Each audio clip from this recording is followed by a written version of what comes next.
함께 읽을 말씀 구약성경 아모스 7장 1절부터 17절까지입니다. 함께 합독합니다. 주 여호와께서 내게 보이신 것이 이러하니라. 왕이 풀을 벤 후 풀이 다시 돋기 시작할 때 주께서 황충을 지으심에 황충이 땅의 풀을 다 먹은지라. 내가 가로되 주 여호와여 청컨대 사하소서. 야곱이 미약하오니 어떻게 서리이까 하매 여호와께서 이에 대하여 뜻을 돌이켜 가라사대 이것이 이루지 아니하리라 하시니라. 주 여호와께서 또 내게 보이신 것이 이러하니라. 주 여호와께서 명하여 불로 징벌하게 하시니 불이 큰 바다를 삼키고 육지까지 먹으려 하는지라. 이에 내가 가로되 주 여호와여 청컨대 그치소서. 야곱이 미약하오니 어떻게 서리이까 하매 주 여호와께서 이에 대하여 뜻을 돌이켜 가라사대 이것도 이루지 아니하리라 하시니라. 또 내게 보이신 것이 이러하니라. 다림줄을 띄우고 쌓은 담 곁에 주께서 손에 다림줄을 잡고 서셨더니 내게 이르시되 아모스야 내가 무엇을 보느냐. 내가 대답하되 다림줄이니이다.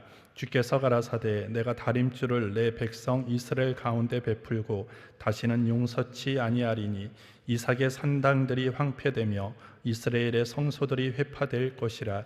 내가 일어나 칼로 여로보암의 집을 치리라 하시니라.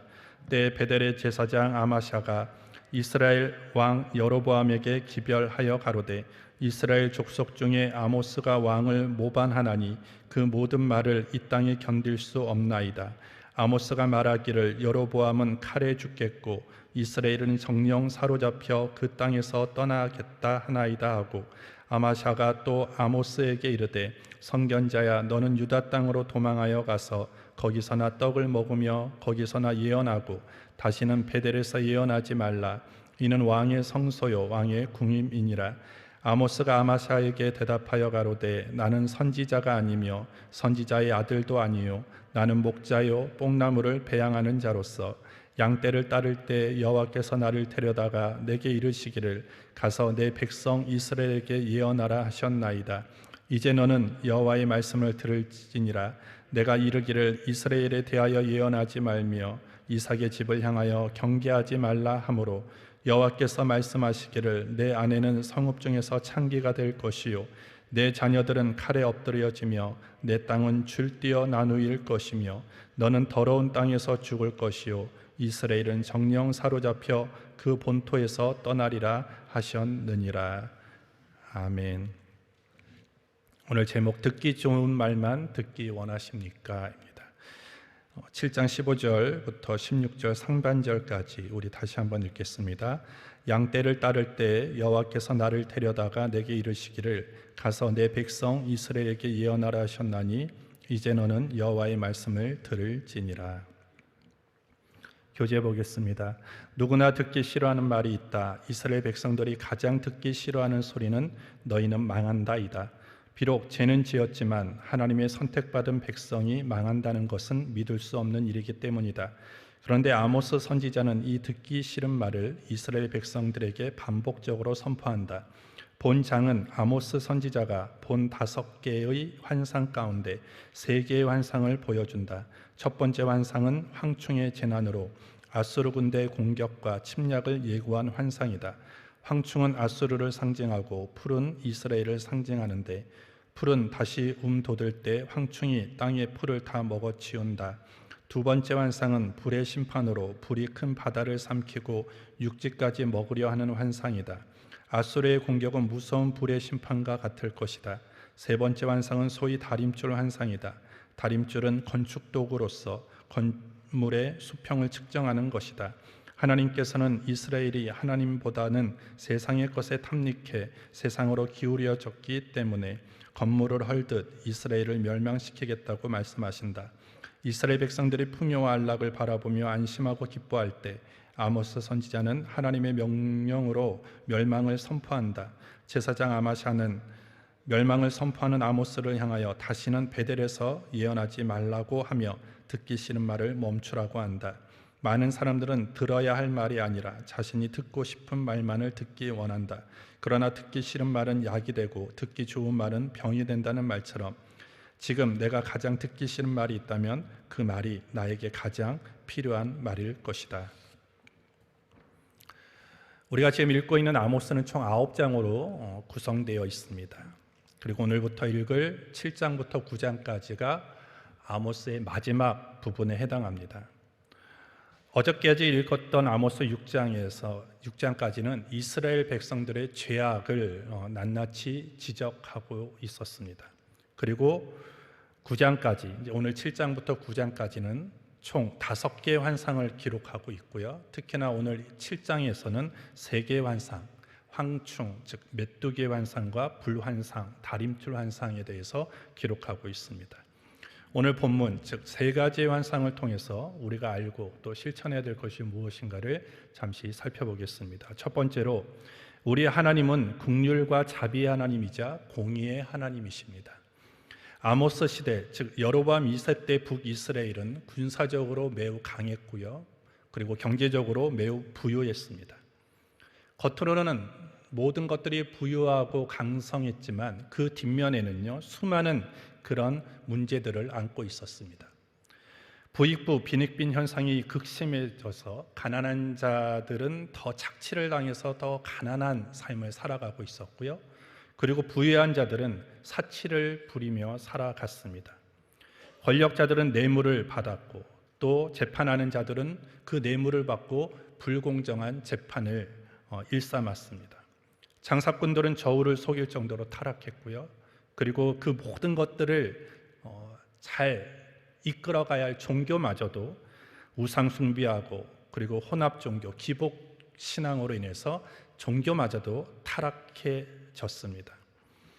이제는 하나님께서 이러한 상태에 있는 이스라엘, 도저히 가망이 없구나 라고 하는 그 이스라엘을 심판하시겠다고 하면서 오늘 아모스를 통해서 3가지의 환상을 보여주셨습니다. 첫 번째는 황충의 환상이죠. 메뚜기 재앙인데 오늘 2절에 보시면 황충이 땅의 풀을 다 먹은지라 내가 가로되 주 여호와여 청컨대 사하소서 야곱이 미약하오니 어떻게 서리이까. 이 황충의 재앙은 우리가 잘 알고 있듯이 하나님께서 이스라엘 백성을 애굽 땅에서 이끌어내실 때 10가지의 재앙을 내리시고 그 중에 8번째에 해당하는 재앙입니다. 우리가 그 출애굽기에서도 봤듯이 이 메뚜기의 재앙이 얼마나 심각한 것인가를 우리는 잘 알 수 있죠. 메뚜기 때가 한번 지나가면 땅의 모든 식물과 나무 그리고 심지어 집과 그리고 창문 틀까지 다 모두 먹어치워 버렸다라는 거예요. 더 이상 그 땅에 먹을 것이 남아있지 않죠. 결국 사람이 살 수 없는 땅이 되는 것입니다. 이렇게 지금 북이스라엘을 향해서 하나님은 재앙과 심판을 예고하고 있습니다. 두 번째 환상이 불재앙입니다. 4절부터 5절에 보시면 주 여호와께서 또 내게 보이신 것이 이러하니라. 주 여호와께서 명하여 불로 징벌하게 하시니 불이 큰 바다를 삼키고 육지까지 먹으려 하는지라. 이에 내가 가로되 주 여호와여 청컨대 그치소서 야곱이 미약하오니 어떻게 서리이까 하매. 이 불의 재앙을 자연적인 가뭄의 재앙이라고도 해석을 하는 사람도 있고 아니면 실질적으로 어떤 아수르라는 강대국에 의해서 전쟁이 일어나는 것을 그렇게 보는 시각도 있습니다.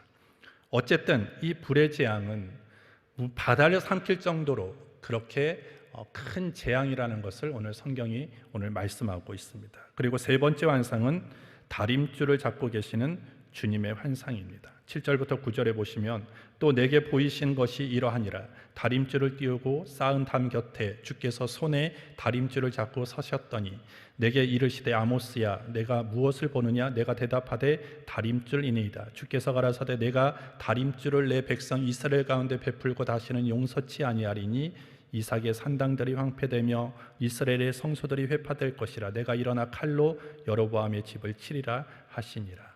다림줄은 건물의 수평과 수직을 재는 줄입니다. 건물이 수평이 맞지 않고 수직이 맞지 아니하면 건물은 금방 무너질 수밖에 없죠. 그래서 건축을 할 때 늘 다림줄을 이용해서 그 쌓는 담과 그 건물이 수직이 맞는가 아니면 수평이 지금 잘 유지되고 있는가를 점검하는 그런 건축 도구입니다. 그런데 오늘 주님께서 그 다림줄을 가지고 북이스라엘을 앞에 서 있는 것입니다. 이 말은 무엇을 뜻합니까? 오늘 그들의 신앙과 삶이 심판과 징계를 받지 않으면 안 될 정도로 제대로 서지 못하고 있다는 거예요. 하나님의 말씀과 하나님의 뜻에 비추어서 수직도 맞지 않고 수평도 맞지 않는 뭔가 기울어져 있는 그들의 삶과 신앙, 그것들을 말씀하시면서 곧 징계하시고 심판하실 것이다라는 것을 환상을 통해서 말씀하고 있습니다. 그런데 이 첫 번째, 두 번째 환상, 황충의 환상과 불의 환상을 본 아모스가 하나님께 기도합니다. 2절 그리고 3절에 보시면 청컨대 사소서라고 얘기를 해요. 그리고 5절 6절에 보시면 청컨대 그치소서라고 말합니다. 하나님께서 아모스의 이런 간절한 기도에 응답하셔서 이스라엘 가운데 내리고자 했던 재앙과 심판을 거두어 주셨어요. 오늘 이것을 보면 우리 하나님은 어떤 하나님이십니까? 은혜로우신 하나님이십니다. 자비로우신 하나님이십니다. 노하기를 더디하시는 하나님이시고 긍휼이 풍성하신 하나님이신 것을 우리는 압니다. 비록 이스라엘이 회개하지 않았지만 하나님께서 그들에게 내리기로 결정하셨던 심판과 재앙을 거두셨다라는 거예요. 연기하셨다라는 것입니다. 하나님은 마음이 따뜻하세요. 그리고 하나님의 그 본심은 심판과 재앙이 아니에요. 이스라엘이 멸망하는 것이 하나님의 본심이 아니라는 거예요. 하나님의 본심은 그들이 회개하고 돌아서서 회복되어지는 것, 변화되는 것, 그것이 하나님의 본심인 것이죠. 그래서 오늘 그 아모스 선지자가 하나님을 향하여 이들의 죄를 사하여 주옵소서, 이들에게 내릴 이 재앙을 거두어 주옵소서라고 기도했을 때 하나님께서 그 재앙과 심판을 연기하셨다라는 거예요. 오늘 여기서 우리가 기억해야 될 것은 하나님께서 재앙을 연기하신 것이지 그들의 죄를 용서해 주신 것이 아니라는 거예요. 오늘 본문에 보시면 내가 너희의 죄를 용서했다라는 말은 나오지 않아요. 그냥 아모스의 그 간절함을 가지고 하나님께서 당장의 황충의 재앙과 불의 재앙을 미뤄두신 것이다라는 것입니다. 왜? 그들에게 회개할 기회를 한 번 더 주시기 위함이다라는 거예요. 제가 어떤 책을 보다가 이런 글이 있었습니다. 내용이 있었는데 하나님께서는 인간에게 정하여 주신 연수가 있죠. 오늘 시편에 보시면 우리 인생은 70이요 강건하면 80이라고 말씀합니다. 왜 하나님께서 저와 여러분들에게 70 아니면 80년이라는 시간을 살아가게 하셨을까? 그 글에서는 회개의 기회를 주시기 위함이다 라고 되어 있어요. 우리는 다 태어나면서부터 우리는 다 죄인으로 태어납니다. 죄인으로 태어나기 때문에 우리는 70년, 80년이라는 회개의 기한이 우리에게 주어진 거예요. 그래서 우리는 그 인생의 시간 가운데 우리가 가장 우선되게 그리고 가장 중요하게 우리가 여겨야 될 것이 무엇이냐면 내 죄를 회개하고 주님 앞에 용서받는 그런 시간으로 나에게 주어진 인생을 살아가야 된다는 거예요. 많은 사람들이 그 70년, 80년의 인생을 돈 모으고 내 꿈을 이루고 내 권력을 위해서 살아가는데 모든 시간과 열정을 쏟아붓습니다.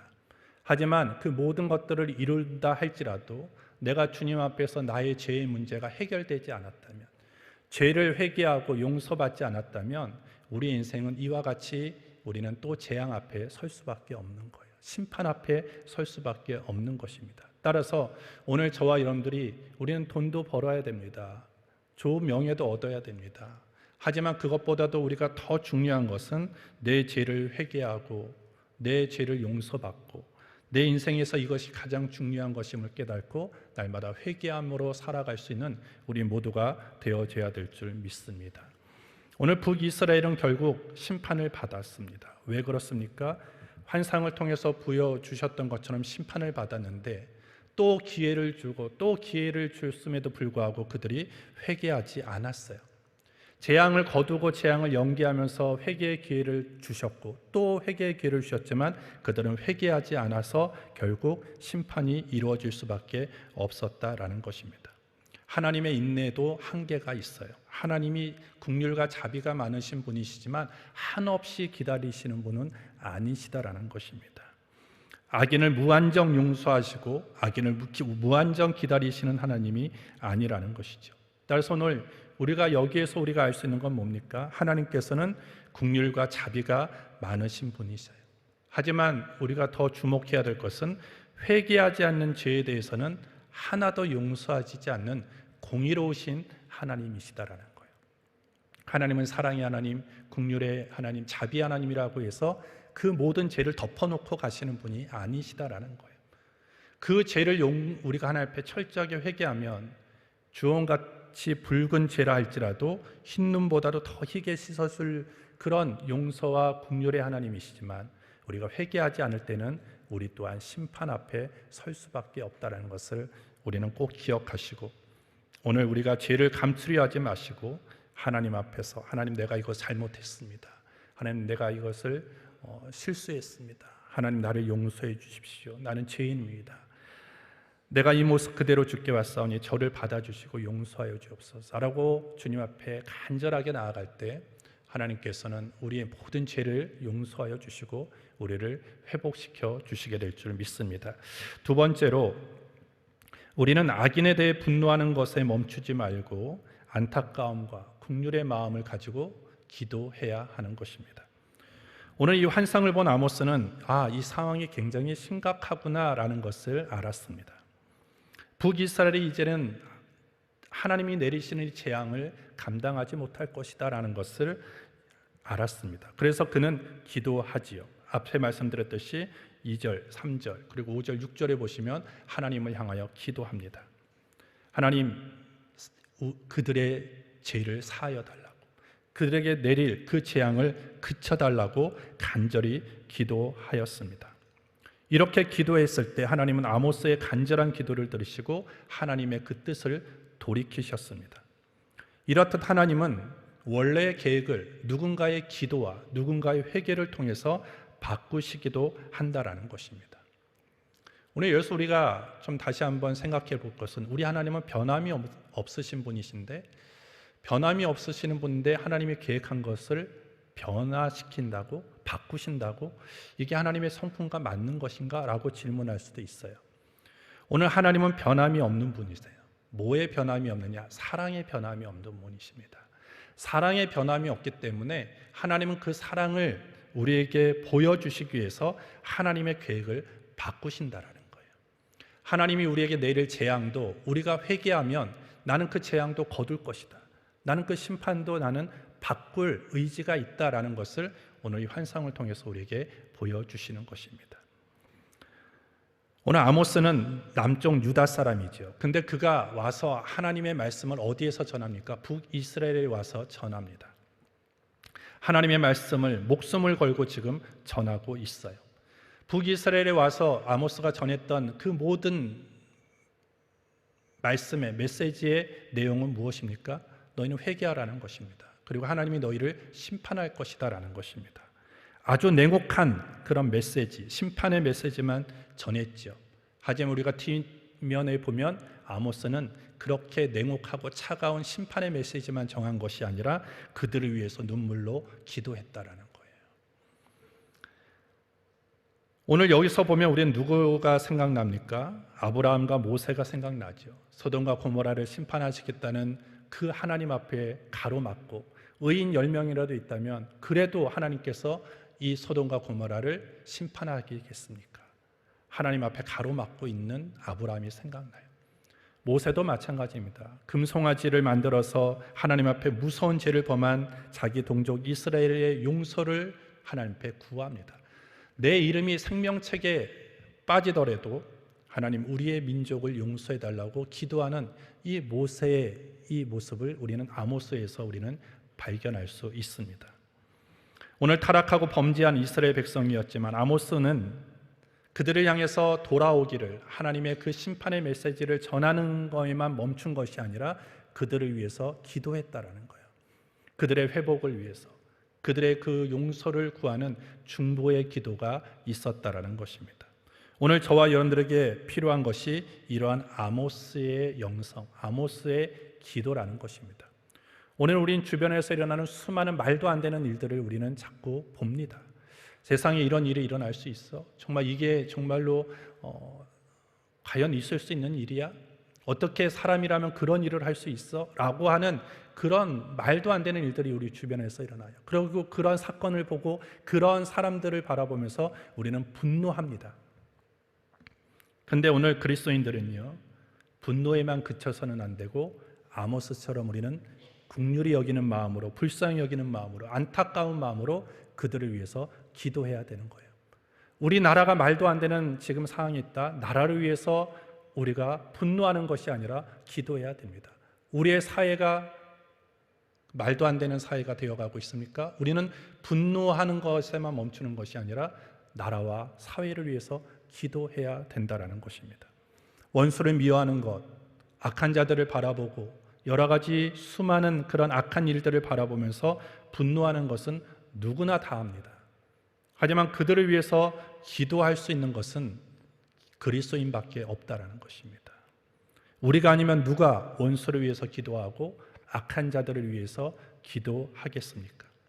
그래서 오늘 이러한 중보자의 마음이 오늘 저와 여러분들의 마음 가운데, 기도 가운데 회복되기를 주의 이름으로 축복합니다. 우리가 아모스처럼 이렇게 우리의 가정을 위해서, 우리 교회를 위해서, 우리 나라를 위해서, 우리가 속해 있는 모든 일터와 공동체를 위해서 이렇게 안타까움과 긍휼의 마음으로 기도할 때 저와 여러분들이 하나님의 구원의 도구로 사용되어지게 될 줄 믿습니다. 저는 그러한 중보적인 그런 사역자가 되기를 주의 이름으로 축복합니다. 마지막 세 번째로, 하나님을 우리의 주인으로 인정하고 살면 두려울 것이 없습니다. 오늘 7절부터 17절까지 보면 베델의 제사장 아마사 그리고 아모스가 지금 대화하는 그런 내용이 기록되어 있습니다. 잘 보면 누가 정말 그들의 진정한 주인인가를 우리는 그 대화 속에서 찾아낼 수 있습니다. 베델의 제사장 아마사는요, 계속적으로 아모스가 자신의 땅에 와가지고 심판을 얘기하고 회개해야 된다, 돌이켜야 된다, 그들의 지금 삶에 대해서 여러 가지로 책망을 하니까 그것이 듣기 싫은 거예요. 하나님의 임으로 나왔는데 듣기 싫은 것입니다.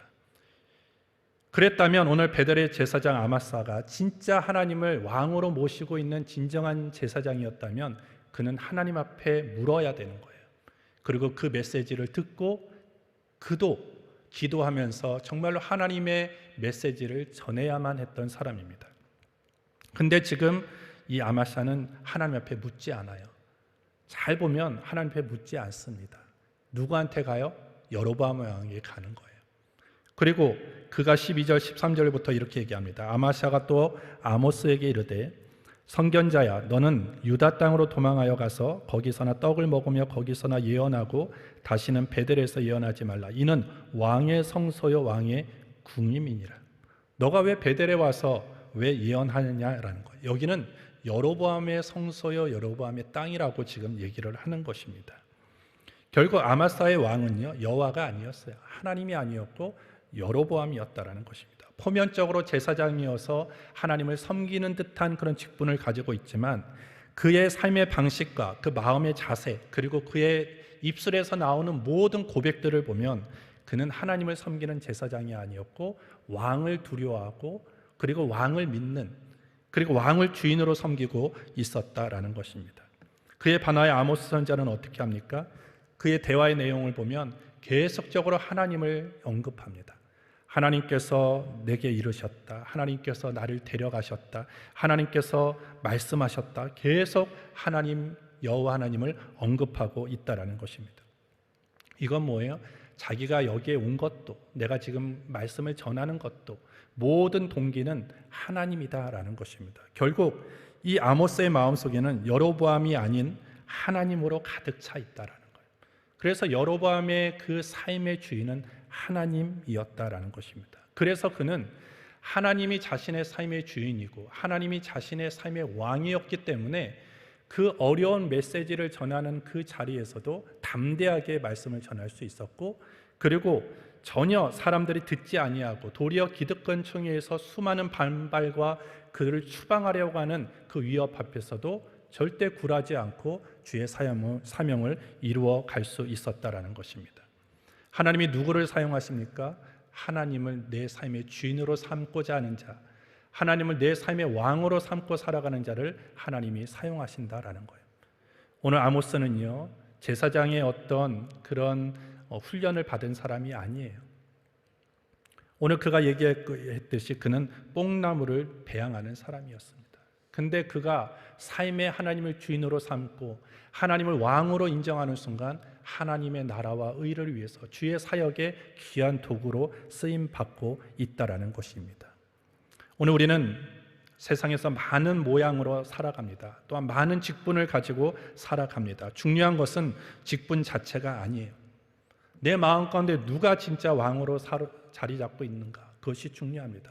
제가 여기 목사로 서 있지만 내 마음 가운데 하나님이 주인이 아니고 하나님이 왕이 아니라 그냥 세상의 명예와 권세와 물질이 내 마음 가운데 가득하다면 저는 진짜 목사가 아니라는 거예요. 오늘 우리도 마찬가지예요. 다양한 직분을 가지고 살아가지만 내 삶의 많은 부분을 차지하는 것이 뭐인가를 여러분들이 점검해야 됩니다. 하나님이 내 마음과 내 삶을 채우고 있습니까? 아니면 다른 명예와 물질과 어떤 인기 이런 것들이 내 마음 가운데 가득 차 있습니까? 저는 우리의 인생에, 우리의 삶에, 우리의 가정에, 우리의 일터에 주님이 주인이 되기를 주의 이름으로 축복합니다. 하나님이 우리의 왕이 되기를 주의 이름으로 축복합니다. 그리고 그분의 말씀에 순종하며 살아가는 저와 여러분들이 되기를 주의 이름으로 축복합니다. 그러면 세상이 두렵지 않습니다. 하나님이 나에게 주신 사명 감당하는 거 어렵지 않습니다. 왜? 주님이 내 삶의 주인이기 때문이다라는 거예요.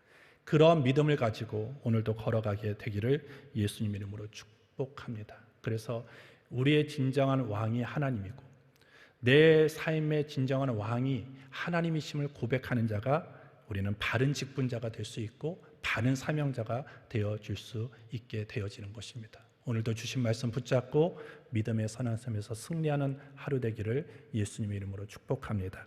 사랑의 하나님 아버지 감사합니다. 오늘 이 아침 주님 앞에 나와서 예배하게 하신 것 감사합니다. 주신 말씀 따라 살아가기를 원하오니 성령님 인도하여 주옵소서. 예수님의 이름으로 기도합니다. 아멘.